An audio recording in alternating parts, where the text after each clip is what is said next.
So Kamala Harris is getting ready to give her concession speech. Listening to Brian Tyler Cohen here, uh, in the lead up to it, and like, I don't, I don't make content like this. I don't, do commentary on this type of thing. But I've been following this election really, really closely. I tried to keep an open mind, and I watched Trump rallies. I watched Harris rallies. I looked at their policies. I looked at the plans they were proposing objectively and unemotionally, the decision seems quite clear.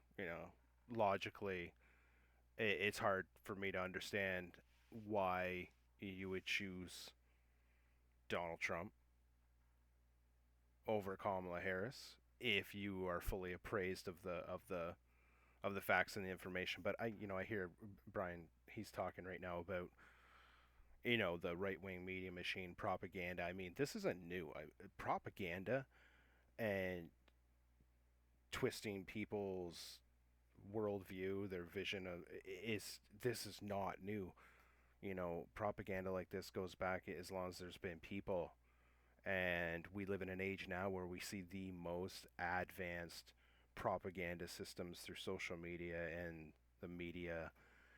It it really starts to beg the question of what is even reality anymore when you've got so many different interpretations that are going around out there. People are rightly confused, I think, and everybody is a victim of their own confirmation bias, and I think that's a big thing that we need to talk about. Everyone needs to talk about. Brian needs to talk about this. I think everyone in the United States needs to really think about their worldview and their own confirmation biases because, you know, as I was watching a lot of this coverage of the U.S. election and leading up to it, excuse me, a lot of these channels, Brian's channel, watched a lot of the videos over with the Midas Touch, which is another channel, and I could really see the that confirmation bias. You know what I mean? And I know they tried to play, we're being cautious, we're the underdogs, but I didn't feel that. I didn't feel like there was enough sense of you actually have to get out. You actually have to get out there and vote. And it was more, look at this next ridiculous thing Trump did. Look at this ridiculous thing Trump did. It's just we know that those are distraction tactics, and I think these guys at the Midas Touch, the mainstream media, they've all let themselves once again be just completely victimized by this strategy. And the reality that they need to face, that the United States needs to face, is that more than half their population, like 50% of their population, uh, supports Trump.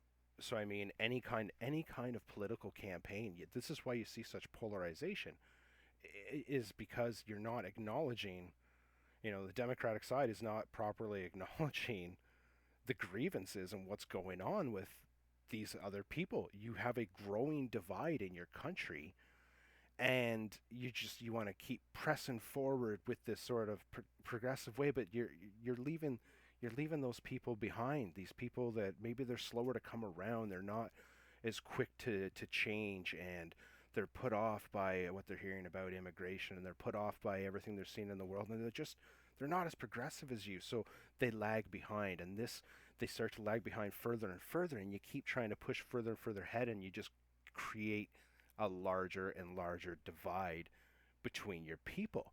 I mean, look at the United States right now. Look at the mess that you guys have got yourselves in. At this point, you should almost just be two countries. You need the Democratic states of America and the Republican states of America. Maybe that's what you need, because neither party is working to reconcile the two sides together. Each side is just trying to rally their base to beat the other side, and you're just creating this incredible tension. And the Democrats are just as guilty of this as the Republicans are. Anyone who's watching this objectively, I feel like you can it's so easy to see what's happened. There's no doubt that if we're talking about character, Kamala Harris was the better candidate. If we're talking about experience, Kamala Harris wins hands down. If you're talking about um, just business acumen, I mean, look at Trump. He's every business he's essentially run has been a failure. There's no level where you look at these two candidates side by side and you would ever say, you know what, that's the guy I want to lead us, right? So you have to ask yourself, what have you done to bring yourself to this position? And again, you've exacerbated this divide because you're just intent on leaving these folks behind. We're not interested in their views. We want to keep push forward with our agenda, and you just widen that divide. And now the Republican, I've been sort of ragging on Democrats when I say this, but now the Republicans are not going to like to hear what I'm about to say either, because there is a perception that MAGA people, Trump supporters, are not as smart as they could be. All right. You look at the data, and we're seeing, non college educated white young men, these beat on their chests, tough young guy. Look, I know this is. Look at me. I'm a man. I was a man when you're that age. You don't know shit. You know what I'm saying? These young men, they don't know the first thing about the world. They don't have any idea what it's going to be like when they have a daughter that is being fucking abused or whatever under these new laws that they okayed. They just don't have. When you're 20 some year old fucking young man beating your chest like a gorilla growing up down in some redneck rural area driving around in your pickup truck, come on. The stereotype is a stereotype for a reason, and not every Trump supporter is like that, but unfortunately we know that these young men came out in droves for Trump, and they just perpetuate this sort of delusional idea of what masculinity should look like, what a real man is, and at the same time they're voting for somebody who is a disgrace, who doesn't have a shred of honor, who disrespects women, disrespects other coercers. He just disrespects everybody, right? You're choosing to put somebody in place who has no respect for you and has no respect for your family. It, I'm sorry, but I have to say it. The reality is that if you voted for that guy, you either don't really understand what you've done, or you do, and it means that you value your political leader more than you do the health and safety of your wife and your daughters and your mothers and your grandmothers, because that's a reality, okay? Um, Republicans have done that. And it's statistically shown the more educated somebody is, the more likely they are to vote Democrat. There is an educational divide that's driving this, okay? I'm not saying that MAGA people and Republicans in general are stupid. I will never say that. I'm not saying you are stupid. I'm saying they are uninformed. They are not well enough informed. And I would argue that when you look at the U.S. election, most of the people who voted, and more of them Republican than Democrat, but I'm telling you right now, most of those people were not informed enough on this election or on the main points of this election. Most of these people are so woefully uneducated that they shouldn't even be allowed to vote, because they're so disconnected from any kind of understanding of what the decision they're making actually means, what the ramifications of that decision are. Um, Somebody comes up to me and they're, what's your opinion on, uh, you know, forging steel using different alloys? I'm not a metallurgist. I have no freaking idea what the best, you know what I'm saying? And so I don't have an opinion. I can't form an opinion on that. I don't have the knowledge from which to speak to that question. Do you see what I'm saying? In politics, you are allowing people to speak to and make decisions about extremely important things, and they're not well enough informed or misinformed, and so they can't form a proper decision. And this all goes back to this propaganda. I mean, this is the human existence, people. This is how it's been since day one. You can look at the 1930s and the Nazis' rise to power, and if you have studied that, if you have even the vaguest understanding of what that period of time looks like, do you see parallels? Right? History repeats itself. They say this for a reason, and it's because, again, people are so not stupid, but unaware, uneducated on some of these points. They don't know the history, so they don't realize that we're repeating some of these trends. These people are beating their chest, shaking their fists, thinking Trump's the unoriginal. You know, he's the guy. He's the first one to ever do it. No, it's just another bullshitter in a long line of bullshitters who is wise enough to know that he can bullshit people who are, let's just say, have a lot of gullibility. Okay? I'm sorry if you're offended by that, Republicans, but it's the reality. Okay? This this is, I mean, what's going to be next? Are you guys going to maybe start dressing QAnon in brown shirts so they can patrol your streets and make sure that the scary immigrants aren't eating the cats and the dogs? This is the reality you've chosen, right?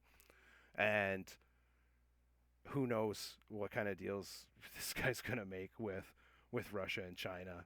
You know what I'm saying? You have no idea geopolitically. Again, people making this decision, they are so uninformed. They don't even know where Gaza is. They don't know where Ukraine is. You ask half these MAGA supporters to point it out on a map. They don't even know where it is, right? So they're just, again, you're having people weigh in on a decision, but they're so uninformed that they're just woefully inadequate to that task. So what is the answer there? How do you close that gap? How do you ensure that the people who are actually voting, the people who are contributing to making this decision, are actually informed enough on the subject matter to contribute to that decision? Do you see what I'm saying? This is a major fundamental issue, and it's in Canadian politics too. I'm in Canada, it's in US politics, it's all around the world. I see the same issue, right? So I'm not too sure what the solution is, but I think the first thing is we have to actually acknowledge the real problem here. I mean, the problem Kamala Harris winning or losing isn't, oh, there's a couple of points in this state or a couple of points in that state, blah, blah, blah. No, the fact that your election is that close and your country is that fractured down the middle speaks to this larger issue. And how do you address it? And I don't know what the answer to that is. I mean, certainly the argument that it's everyone's right to vote is true, but then should there also be a right that for the rest of us, that anyone who's voting can demonstrate a certain level of understanding of the issues before they're able to do that? I don't know. That's a pretty controversial idea, and I can imagine there'll be all kinds of screaming in the comments if anyone actually watches this video about it. Um, and this branches out to even to smartphones. All right, I mean this. I've talked to some of my buddies. You know, we get down the rabbit hole a little bit, and we talk about this idea like cell phones. Cell phones are such a powerful tool. I mean, think about it. I'm in my 40s. Okay, when I was growing up, we didn't have cell phones. Now every 5-year-old kid has a supercomputer in their pocket that is, you know, many hundreds of times more powerful than the computers that were used to land Neil Armstrong on the moon. And our 8-year-olds run around with it with full access to an entire compendium of human knowledge on the internet, right? Like, that's weird. That's not how we grew up. We have this whole generation of people growing up with these smartphones who have never known any different, but we don't really stop to consider what that means. And I think one of the big ramifications is like it's a little propaganda device. Like, we realize this is a little propaganda device in everybody's hand. Everybody is addicted to it. They're staring at it. They're being manipulated. You have bad actors out there who are targeting you. There is AI out there that is looking at you and just basically shaping your entire worldview by providing you with more content that's like the content you've already looked at. So if you're an alien conspiracist who thinks they're going to come take you up into their space saucer and shove a finger up your ass to probe you, you start poking around the internet long enough, the next thing you know, every damn thing you're going to see is going to tell you that that's the truth, right? That's their confirmation bias.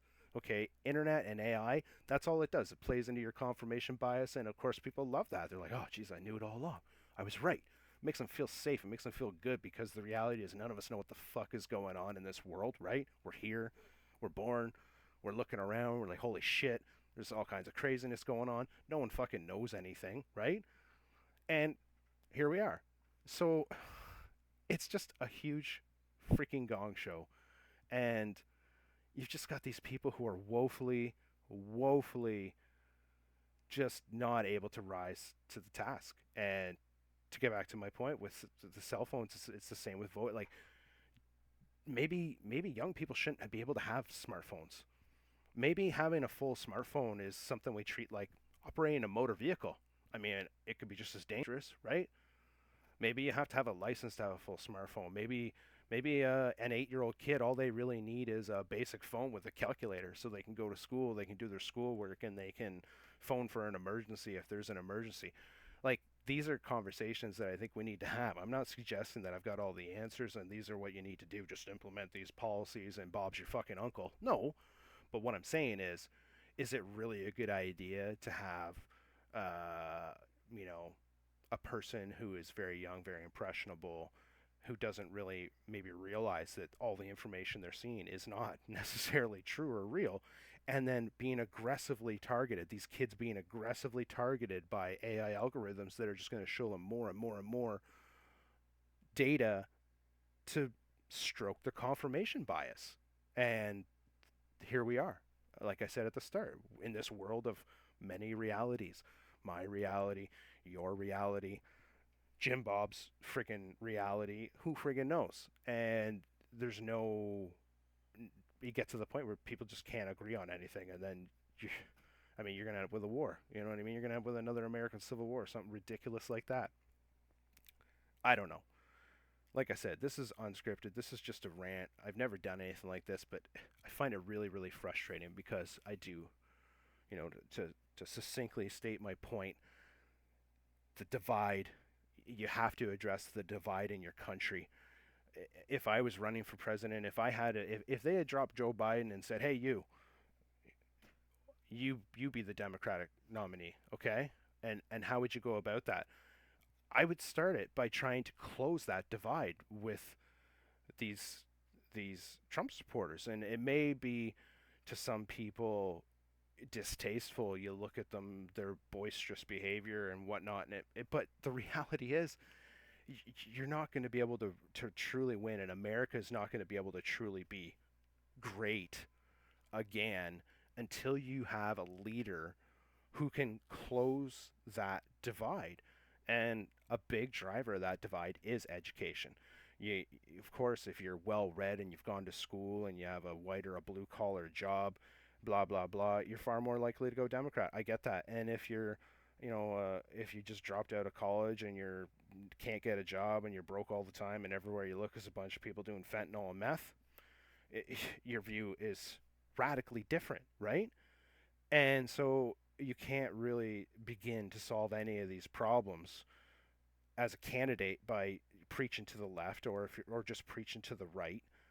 You have to bring people together. You need a unifier, and I think that's one of the biggest issues. You don't have these aren't real leaders. Trump's not a leader. I mean, come on. Do you really think he demonstrates any kind of leadership skills? Honest with yourself? No. Kamala Harris? I mean, obviously not enough, right? I think objectively she's the better candidate, but I mean, people obviously don't feel that she would be a good enough leader. Otherwise, they would have voted for her. Joe Biden, I mean, he's too old. You look at some of these candidates that we've seen throughout this race. I mean, certainly there have been some impressive individuals. If you watch Pete Buttigieg speak, he's extremely articulate, intelligent. I mean, he's a great guy. Unfortunately, when you're dealing with these far reds, the fact that he is a gay man is probably just that's a non sequitur. It's a non-starter for most of them, right? That it doesn't matter that the guy's extremely skilled and capable.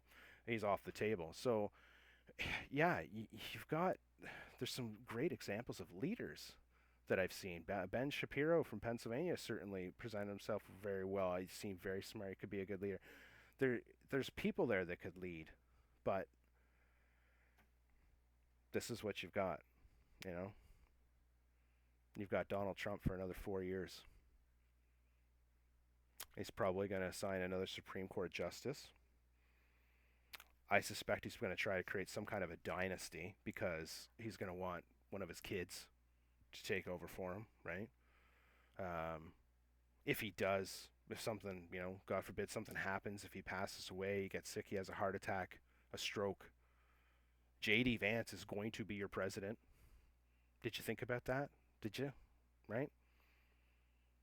It's a really scary place that you guys have taken your country to, and the ramifications around the world. Again, I don't think a lot of these voters are informed enough to really understand the potential ramifications of Donald Trump driving policy with Russia and China. I don't think a lot of those folks who voted for Trump really understand the kind of thermal nuclear arsenal that they are sitting on, that China is sitting on, that Russia is sitting on.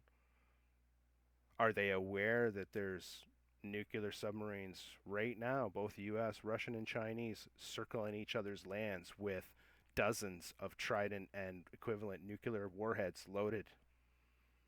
The kind of tension that you have right now with Ukraine and Russia. You have North Korea sending troops to aid Russia. South Korea talking about sending troops to aid to aid Ukraine. You have widening conflict again. Look at the 1930s as the Nazis came to power. And you have to be a fool to not see the reality, to see the writing on the wall, right? I'm in my 40s. If a third world war breaks out, if it really does break out, it'll be because of or under Trump that it'll happen. And guess what? All these young white college dropouts that supported Trump, guess who goes first when the military draft starts? Maybe you should read about that history too. Have you ever read about military drafts? Do you know what those are? Yeah. So, the ramifications of the choices you've made, you make a knee jerk reaction because you feel like inflation is too high. You feel like it's the Democrats' fault. Let me drop a little bit more truth on these Republicans so that they know. When Biden came in office, he inherited a gong show mess that Trump had made. Trump managed to take all the gains, all the things, the good things that they had built up with the Obama campaign, and even if you didn't agree with his policies, he was a strong and he's a good leader. He is. I'm sorry if you don't like to hear that, but he's a good leader. Trump comes in, destroys it all. Even before the pandemic hit, he was shitting all over your country, right? Then the pandemic hits. He fumbles it horribly. And per capita, you had a death rate 60% higher than us in Canada. All we did was wash our hands and throw a goddamn mask on when we went grocery shopping. That's all we did. And we had 60% less deaths due to COVID because of you morons listening to Donald Trump. That's truth. That's some facts. You can fact check that if you like. So, Biden comes into office, the smoking dumpster fire that Trump left him, and over the course of the 4 years, he's got you the Inflation Reduction Act, the CHIPS Act. He's created tons of jobs. Inflation is coming back down. Prices are starting. Like, you understand that when you're correcting for a dumpster fire, the likes of which Trump created in his presidency, you don't just turn on a dime. Okay, this is like the Titanic heading for the iceberg and you crank the wheel. Do you think that fucking boat just spins on a dime? Of course it doesn't. Over the course of the last 4 years, you've had slow, steady, incremental gains. Your economy is the best in the world right now. Your inflation is down. You're right at the threshold of just having a fucking banging economy, the envy of the world. You're already there. You just don't realize it yet. And even as it's about to get even better and get really great, you pick the guy who fucked it in the first place to take you back and just start the dumpster fire all over again. Do you not see what you've done? He's going to spend the next 4 years making a disaster, and then whoever comes in after him is going to have to fix that too. Are you then going to blame that person for not making as much progress as you had hoped because they spent all their time trying to fix the mess from Donald Trump the second time you voted him in? Does that make sense? Is that logical? Think about what you've done, right? Again, I don't want to say that these people are stupid. Woefully, woefully misinformed. Woefully misinformed. And we all have to live with the ramifications because your decision making, unfortunately, affects all the rest of us.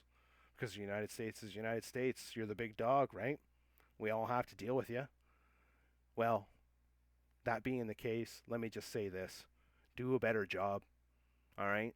If we all have to deal with you, then we have the right to expect you to do a better job. If you want to be a leader in this world, you want to be the big dog, then fucking act like it. Okay? And if not, then you're fucking fired, because we don't need a United States in this world that's driving that kind of fucking gong show mess and making things worse. We don't need it.